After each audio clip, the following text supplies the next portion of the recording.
So let's solve this question by using a PEMDAS rule. PEMDAS, PEMDAS.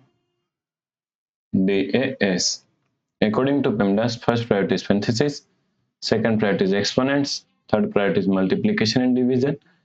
Here multiplication and division both have equal priority, so we have to solve it from left to right. Fourth and last priority is addition and subtraction. Also both have equal priority, so we have to solve it from left to right. So in this question, one subtraction, one multiplication and one subtraction. Okay. So first we have to solve multiplication. Okay, then we have to solve subtraction. Is equal to 4 minus 4 multiply 4 is equal to 16 minus 4.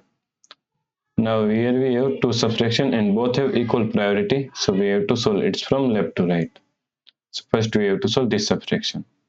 So 4 minus 16 is equal to minus 12 minus 4. Now minus 12 minus 4 is equal to minus 16. Okay. So the correct answer is minus 16.